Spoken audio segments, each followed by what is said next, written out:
ডাকবাংলার সামনে আমরা 30টা পরিবারই ডাকবাংলাতে আটকে রয়েছি। হ্যাঁ, কিন্তু আমরা সামনে ঘরবাড়ি থাকেও আমরা ঘরে যেতে পারতাছি না, এই আর কি।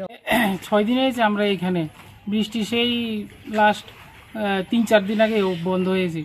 এই 6 দিনে এই কোমর সমান বুক সমান জল তো কমছেই না, আর এই জল থাকতে থাকতে থাকতে পচে এত দুর্গন্ধ হয়েছে যে মানে এটাকে এখানে থাকাই দায়। আছি, সামনে আছি, কিন্তু সামনে থেকে যে কী কষ্ট মনে হচ্ছে। আমাদের বাড়ি ঘরগুলি নষ্ট হয়ে যাচ্ছে, সরকার কোনো পদক্ষেপ বা ডিপার্টমেন্ট যেই হোক কোনো পদক্ষেপ দিচ্ছে না এগুলি সরানোর জন্য। আগরতলা আমরা দেখি জল জমলে ঘণ্টাখানেকের মধ্যে বড় বড় পাম্প দিয়ে সরিয়ে ফেলে, আর এখানে উদয়পুরে কী হচ্ছে, সারা ত্রিপুরা জল থেকে বেরিয়ে গেছে। আমরা এখন আজ পর্যন্ত 6 দিন হয়ে গেলো আমরা উদয়পুর থেকে বেরোতে পারছি না। এভাবে কতদিন থাকা যায়, কত সহ্য করা যায় এইসব? এটা তো ডিএম কোয়ার্টারের সামনে, ডিএম কোয়ার্টার আরও এত একটা প্রপার এরিয়াতে এইরকম সমস্ত কোয়ার্টারগুলি, গভর্নমেন্ট কোয়ার্টারগুলি এখানে আছে, এর সামনে এই অবস্থা, মানে কি চরম অবস্থা হয়ে আছে ব্যাপারটা।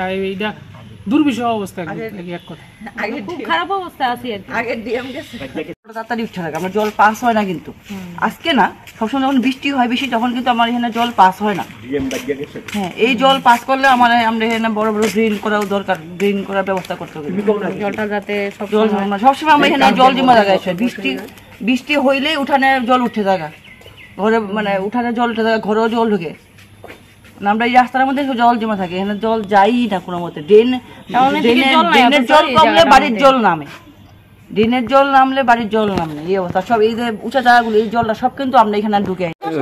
আমরা এখন যে পরিস্থিতিতে আছি, জল মনে হয় 10 দিনও সরবে না, যেই এত আস্তে চলছে, এবং জলের কালার একটা খারাপ হয়ে গেছে। আর এই জল দেওয়া গেলে গোটা বস্ত্র পইরা সেই লোক স্কিনের রোগ হইয়া মারা যাবে।